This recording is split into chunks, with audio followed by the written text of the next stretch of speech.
yang lebih penting daripada hanya harta. Tuhan akan jaga kita, Tuhan adalah gembala kita. Kita akan punya kecukupan ya untuk makan kebutuhan sehari-hari dan sebagainya. Tetapi jangan sampai kita menjadi hamba daripada harta. Saudara-saudara sekalian, kalau begitu tanda-tanda terpenuhi. Apa itu? Mesias palsu dan nabi palsu. Sudah jadi? Jadi perang dan kabar perang sudah jadi? Ya, mengharapkan kedamaian tapi tidak ada perdamaian, benar? Benar. Kelaparan, wabah penyakit, gempa bumi terjadi, ketidaksusilaan seksual, rumah tangga berantakan, kekerasan mengisi daerah kami, ketidakpastian ekonomi. Saudara-saudara sekalian, kita lihat sudah tergenapi. Kemudian kita coba lihat kepada dua tanda yang berikut. Pengetahuan meningkat. Dikatakan, tetapi engkau Daniel sembunyikanlah segala firman itu dan meteraikanlah kitab itu sampai pada akhir zaman. Kenapa? Sebab pengetahuan akan dipertambahkan. Saudara-saudara sekalian, betul-betul pengetahuan itu bertambah. Dari hari ke hari makin bertambah. Bukan hanya pengetahuan di dalam belajar Alkitab, tetapi pengetahuan, segala macam pengetahuan. Bukankah demikian? Sekarang kita gunakan komputer, ya. Wah, sebentar saja tadi orang ambil foto sudah langsung masuk Facebook. Orang di Indonesia sudah langsung bisa lihat, ya. Apakah ini digunakan untuk video streaming? Oh, tidak pakai video streaming sekarang ini. Ya. Kalau pakai video streaming, sementara saya khotbah di sini, orang di Indonesia bisa lihat, ya, langsung mengikuti, ya, khotbah-khotbah biasa di gereja kita masuk di video streaming. Saya khotbah di Bulgaria, istri saya bisa lihat melalui internet di Florida. Jadi kita hidup dalam satu dunia yang sangat sangat canggih sekali. Saudara-saudara, pengetahuan bertambah-tambah betul-betul terjadi, ya. Anda punya iPhone, ini bukan promosi iPhone, ya. Saya pakai BlackBerry juga. iPhone, BlackBerry bersaing, tetapi saya gunakan dua-duanya. Tetapi iPhone, saudara-saudara, ya, Anda bisa punya Alkitab. Saya ada 50 macam Alkitab dan 50 bahasa di dalam saya punya iPhone, ya. Buku-buku, ya, ada lebih dari 100 buku hanya dalam satu iPhone. Saya bisa buka akan website di mana-mana, ya. Saudara-saudara sekalian, pengetahuan luar biasa sekali, dan ini menunjukkan kegenapan daripada nubuatan, ya. Padahal pada waktu saya sekolah, ya, biasa itu kirim surat hanya dengan apa? Surat atau telegram, ya, telegram. Saya harus tulis surat sama tunangan saya di Medan, ya. Setiap hari saya tulis, ya. Tetapi waktu itu belum ada email, ya, jadi harus bayar perangko. Sekarang pakai email. Saudara sekalian, luar biasa sekali, pengetahuan yang sangat canggih sekali. 90% dari semua ilmuwan dan teknisi yang pernah tinggal, ya, hidup sekarang ini. 90%, ya. Jadi itu berarti bahwa semua teknisi, para ilmuwan itu terjadi pada saat zaman kita sekarang ini, ya. Itulah satu hal yang luar biasa, ledakan ilmu pengetahuan yang sangat luar biasa. Jadi yang menyebabkan kita makin lama makin canggih, saudara-saudara. Tetapi sering juga kita makin lama makin sibuk, ya. Kenapa? Sebab pekerjaan dibawa kemana-mana, ya. Jadi kami di sini bukan KKR, tetapi setiap hari kami harus membalas surat yang datang dari seluruh dunia, ya. Jadi kita makin lama makin sibuk, ya, dengan ilmu pengetahuan ini.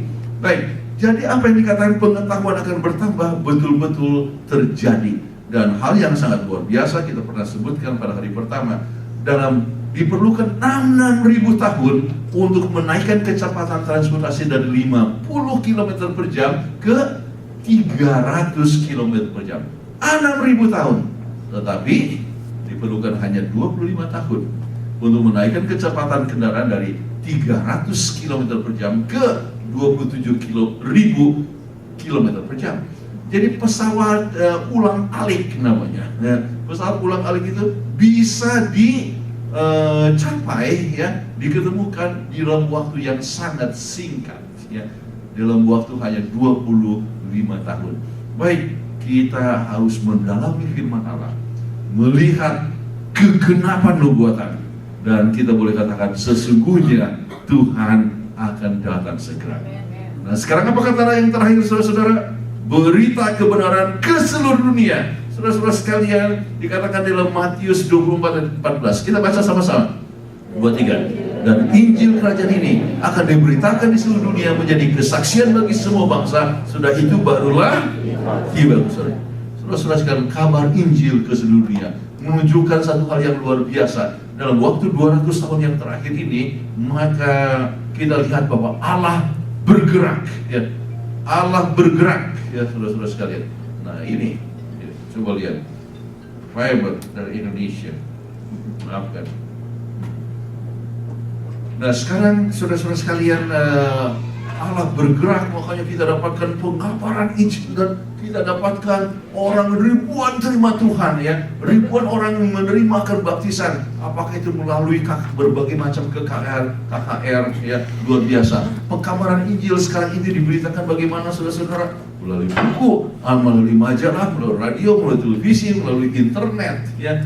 Kemudian melalui segala macam sarana-sarana gimana kita bisa mengabarkan. Kami punya departemen saja, saudara-saudara, di Washington mengelola pelajaran Alkitab dalam 50 bahasa. Ya. Anda bisa lihat itu hoptalk.org. Ya. Itu dari kami punya departemen. Anda mau belajar dalam bahasa apa? Mau dalam bahasa Swahili, ya. Mau dalam bahasa Prancis, ya. Mau di dalam bahasa Jerman, dalam Chinese pun bisa, yang tradisional ataupun yang lebih modern, ya. Itu ada pelajaran Alkitab dalam kami punya website, dikabarkan dan orang bisa belajar di mana-mana. Luar biasa. Sekarang kita punya AWR, Adventist World Radio, di Guam, kemudian Siberia dan Lisbon, dan di tempat ini, termasuk yang di Brasil, itu menguasai dunia. Ya. Anda bisa dapatkan berita dari Guam melalui radio yang ada di sekarang ini. 50 juta diedarkan setiap tahun, dan dalam ini saya lupa tadi gantikan, sebetulnya bukan 1928 tetapi sudah 2400 bahasa, ya. Kemudian banyak yang kenal siapa ini? Mark Finley. Kami sama-sama dengan Mark Finley ke Jakarta bikin KKR. Kemudian kami bikin KKR di Manado, ya, sekitar 10.000 orang yang datang setiap hari, ya. Dan kemudian saya terjemahkan ke dalam bahasa Indonesia. Nah ini Mark Finley. Ya. Tahun 96 dia mulai berkhotbah, ya, selama 1 bulan dari Florida. Kemudian disiarkan melalui apa? Melalui bukan hanya internet, tetapi satelit, ya. Ditangkap di 5.000 lokasi dunia. Ya. Kemudian 2 tahun setelah itu, 1998, ya, 98.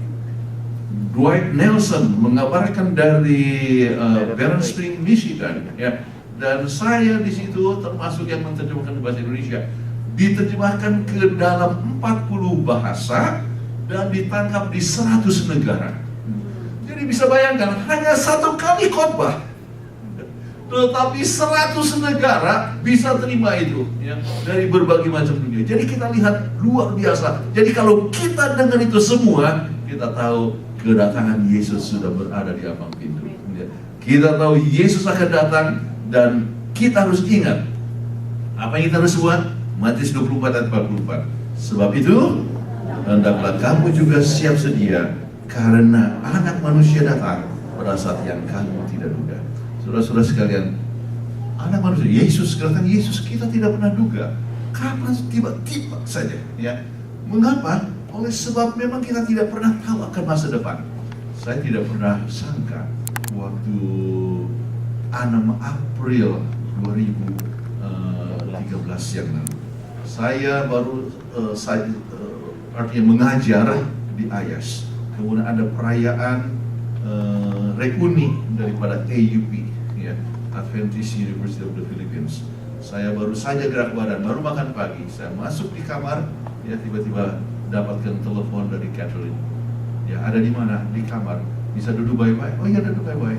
Kemudian kata, kabar buruk, ya, Andrew meninggal. Itu satu berita yang sangat mengagetkan. Kita tidak pernah sangka, saudara-saudara, ya, tidak pernah sangka saat Andrew di dalam karirnya dalam usia 44 tahun, 33. dalam usia 33 tahun ya, mempunyai karir yang luar biasa yang diakui dunia. Dalam pertemuan 3 minggu yang lalu di Dubai ya, ada satu award diberikan untuk Andrew ya. Kenapa? Oleh sebab dia punya kontribusi untuk accounting Sunplus seluruh dunia. Jadi diberikan oleh ketua gereja Advent sedunia kepada bendahara yang mewakili kami ya.